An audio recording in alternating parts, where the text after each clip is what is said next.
Muchas gracias, don Álvaro, muchas gracias a los asistentes, a la Comisión de Derecho Civil y Mercantil por invitarme, y como decía, hago mías las palabras de don José Rafael por tomarse el riesgo, en el caso mío, de invitar a un juez de familia. Espero indulgencias por eso. El tema que realmente cuando se me dijo, bueno, en pocos minutos, y me toca la grata tarea de ser el último antes del ágape, prometo no torturarlos demasiado, ir bastante rápido. Pues es un tema muy amplio, obviamente esto no va a ser exhaustivo, ¿verdad? Tremendo título, contrato y fraude de ley en el Código Civil, como para, no sé, muchas sesiones, como para una serie de libros. Así que entonces empezaré por algo pues muy elemental, muy sencillo, y luego cómo nuestro sistema civil, cuando refiere el tema del fraude, el tema de la teoría del abuso del derecho, cómo nos da una serie de ramificaciones que por lo menos a mí me parecen sumamente interesantes, y al final tocaré pues varias resoluciones. Una de ellas no aguanté la tentación de que tuviera que ver con el derecho de familia, espero pues no aburrirlos demasiado. El contrato en el Código Civil, pues por supuesto que fue entre las obligaciones, entre otras cosas, ¿verdad? Fórmula obviamente del Código Napoleónico, con figuras superadas como cuatridelitos, delitos y demás, pero bueno, esa es la norma en el 632, ¿verdad? Si quisiéramos decir cuál es la función del contrato en nuestro sistema, en nuestro código, es fuente de obligaciones junto con cuasidelitos, cuasicontratos, delitos y junto con la ley, ¿verdad? Los efectos que producen los contratos, como bien todos sabemos, los contratos tienen fuerza de ley entre las partes. En el derecho romano se nos enseña esto, ¿verdad? Por supuesto, y de ahí el principio de que los pactos deben ser cumplidos, del pacta sunt servanda. Profesor Torrealba, en su libro de contratos, nos dice que el contrato es una especie de negocio jurídico, es una manifestación bilateral o unilateral de voluntad dirigida a la producción de efectos jurídicos lícitos de naturaleza patrimonial. Importante porque aunque nuestro código es obviamente muy viejo, no está contemplado en el código pues la doctrina de los negocios jurídicos. Sin embargo, pues obviamente los hemos estudiado, que ya no solo la manifestación de voluntad tutelada por el ordenamiento jurídico tendiente a producir efectos, establecer, modificar, terminar con relaciones jurídicas, no se concentra únicamente en el contrato, sino en una categoría mucho mayor, que es la del negocio jurídico. ¿Por qué toco este tema? Porque, como vamos a ver más adelante, toda la normativa referente a contratos, los tribunales la hemos, los civiles de familia y otras ramas, utilizado para una serie de figuras no solo contractuales. De ahí la gran importancia histórica, y no solo histórica, sino sustancial, que tiene la normativa relativa a los contratos. El profesor Torrealba, en el mismo libro, nos habla de los límites al contrato, de los límites a esa autonomía de la voluntad que nos hablaba en la exposición pasada la doctora Bernal, ¿verdad? El contrato no es, la autonomía de la voluntad no es irrestricta, la autonomía de la voluntad no es irresponsable. Hay una serie de límites, ¿verdad? Ella nos hablaba del orden público. Orden público que, por ejemplo, plazos mínimos en un contrato de inquilinato, la prohibición de cobrar intereses sobre intereses, el anatocismo, el establecimiento, por ejemplo, de la ley de arrendamientos urbanos y suburbanos sobre los aumentos de renta, etc. El tema de las cláusulas abusivas, artículo 1023 del Código Civil, que siempre es un caso muy interesante de tocar, como dentro de ese código liberal, si no recuerdo mal, años 70, años 80, se hace esta reforma de las cláusulas abusivas. No sé si ahí tuvo participación, creo que en la redacción de esta reforma don Gerardo Trejo, sobre cómo hay un sistema donde ya esa autonomía de la voluntad no es absoluta, sino que también hay una serie de valores. Nos hablaba también la doctora Bernal de todo el tema del control constitucional y de convencionalidad aplicable a todo el ordenamiento jurídico, una serie de cláusulas leoninas que lo que vienen es a lesionar esa, voluntad o ese consentimiento que es esencial en el contrato. Y otro tridente, como dicen ahora los comentaristas deportivos, ¿verdad?, sin saber qué es, de el tema de fraude de ley. Buena fe es un límite, hay que contratar, respetando la buena fe, hay que contratar, obviamente, sin que ello conlleve un fraude de ley, y hay una prohibición al abuso del derecho. Los temáticos, artículos 20, 21 y 22 de nuestro Código Civil, que fueron introducidos en una reforma en los años 80 con ocasión del centenario de nuestro Código, en el cual se introduce el título preliminar, o se reforma el título preliminar de nuestro Código Civil, pero en realidad es más que el título preliminar del Código Civil, es un título preliminar para todo el ordenamiento jurídico costarricense. Y entonces, estas tres normas, considero yo que son la base de todo el sistema de sustento para hablar de temas de fraude, de temas de abuso del derecho. Lo hemos leído muchas veces, pero pienso que es importante, digamos, repasarlo. Los actos realizados al amparo del texto de una norma que persigan un resultado prohibido por el ordenamiento jurídico o contrario a él, se considerarán ejecutados en fraude de ley y no impedirán la debida aplicación de la norma que se hubiera tratado de eludir. Ahí tendríamos en el 20 el fraude de ley. En el 21, la buena fe. Los derechos deberán ejercitarse conforme a las exigencias de la buena fe. Suena como obvio tener que repetir esto en un sistema donde se presume la buena fe, pues sabemos que el comportamiento humano nos lleva a que el ordenamiento jurídico tenga que establecer normas obvias. Y el 22, donde se desarrolla la teoría de la prohibición del abuso del derecho. La ley no ampara el abuso del derecho. Culpables los seres humanos, y más culpables pienso que los abogados de la historia sobre el abuso del derecho o el ejercicio antisocial de este. Ahí viene otra tensión, otro enfrentamiento ideológico en un código liberal que nos habla ahora de valores de carácter social. Todo acto u omisión en un contrato que por la intención de su autor, por su objeto o por las circunstancias en que se realice, sobrepase manifiestamente los límites normales del ejercicio de un derecho, con daño para tercero o para la contraparte, dará lugar a la correspondiente indemnización, el tema de daños y perjuicios, y a la adopción de las medidas judiciales o administrativas que impidan la persistencia en el abuso.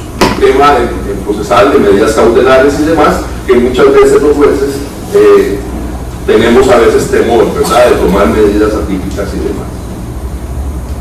Está ahí. Yo me voy a atrever a decir que a nosotros, a todos los abogados costarricenses, a veces nos olvida que está el título preliminar. Tal vez el Código Civil en esos artículos está empolvado. Se nos olvida ese título preliminar que es fundamental para el ordenamiento jurídico por todo lo que nos puede servir, digamos, de base. Aquí hago esta cita del profesor Parajeles, tomado el libro del abuso procesal, y ustedes dirán, bueno, que es procesal, pero creo que es muy didáctico en cuanto a la esencia de lo que significa un abuso y por qué el abuso existe. Dice el profesor Parajeles, el abuso del derecho es una realidad coexistente con el desarrollo humano, como un producto de las relaciones intersubjetivas. Es un fenómeno dentro de la dinámica de la vida jurídica.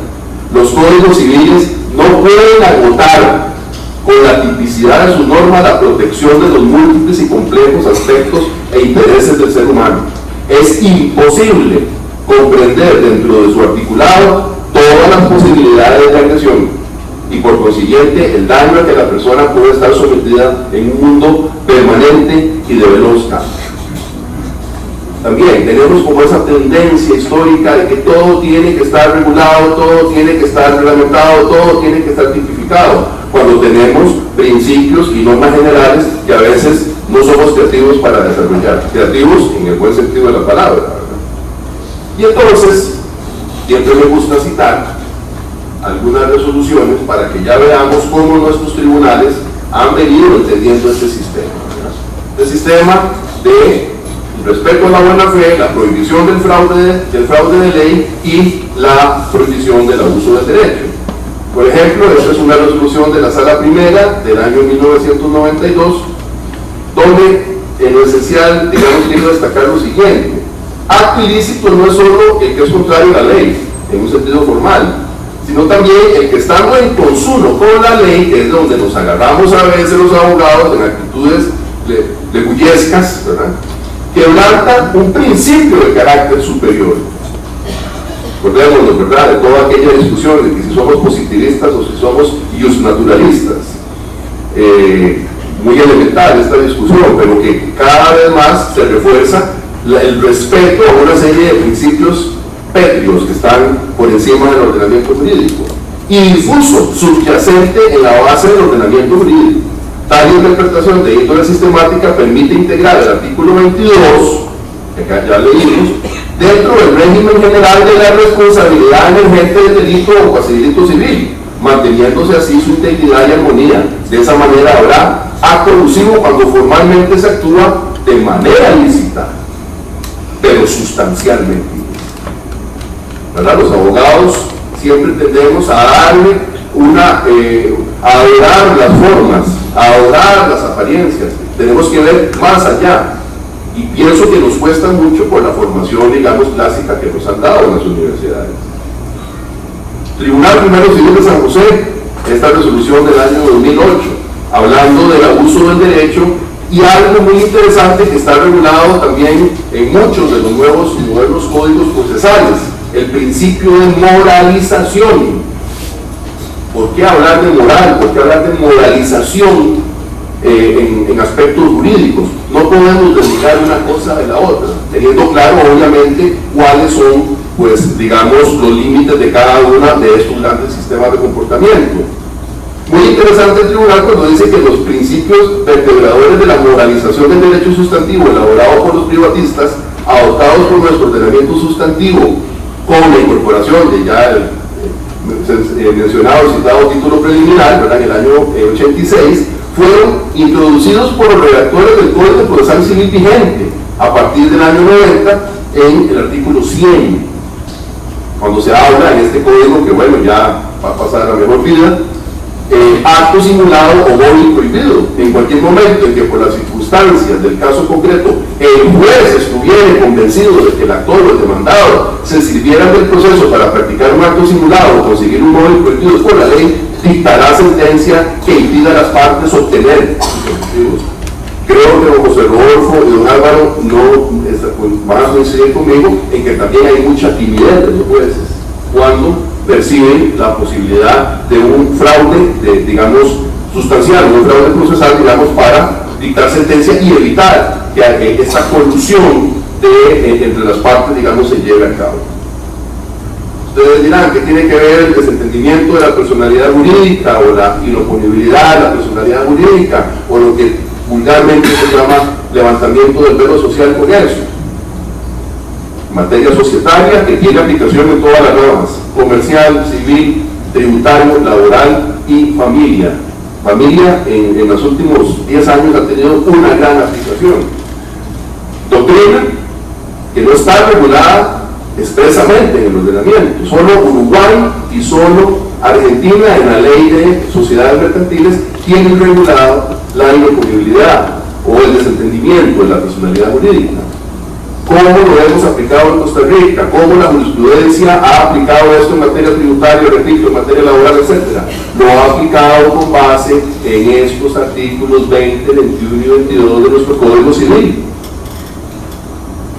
Hay, obviamente, una serie de límites que hay que tomar en cuenta, hay una serie digamos, de temores, muchas veces fundados de los mercantilistas, ¿verdad?, que ven como que muy fácilmente el dogma de la personalidad jurídica puede ser golpeado, puede ser lesionado, pero tenemos que entender que esto tampoco es que sea aplicación a ley, ¿verdad?, para cualquier caso.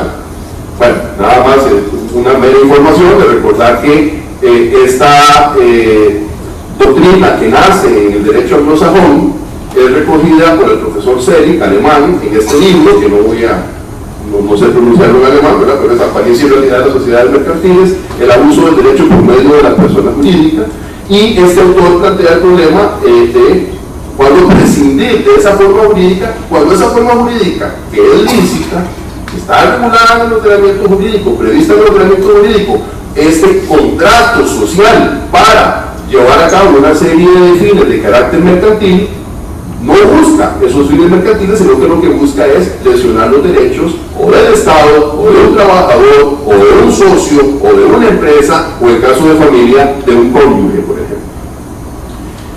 Por los horas de tiempo, pues nada más, ahí les queda el dato de esta resolución a manera de ejemplo del año 2010 de la sala primera, es el voto 1565 del año 2010, donde se habla de, o se aplica esta doctrina de levantamiento del velo social al comentar, digamos, las situaciones mercantiles que se pueden dar cuando hay un grupo de interés económico, un holding, donde detrás de todo ese holding, detrás de toda esa maraña de sociedades que supuestamente en el papel no tienen relación, hay un solo grupo de interés económico que está utilizando esa personalidad jurídica, en ese caso concreto, para evadir algún tipo de responsabilidad. Ejemplo de que en materia tributaria también se puede aplicar el levantamiento del velo societario. Ahí les dejo esta resolución del Tribunal Contencioso Administrativo, sección cuarta, es el voto número 28 del año 2007, de mucha aplicación en materia tributaria, ¿verdad?, por el tema de la creación de sociedades mercantiles para evadir, digamos, obligaciones de carácter mercantil. Para no aburrirlos más, este es el tema que quería tocarles, porque por lo menos en el mundo del derecho de familia ha tenido posiciones y comentarios encontrados. Esta resolución es la 226 del año 2015, del reciente Sala Segunda de la Corte Suprema de Justicia. Ponerlo nada más en antecedentes.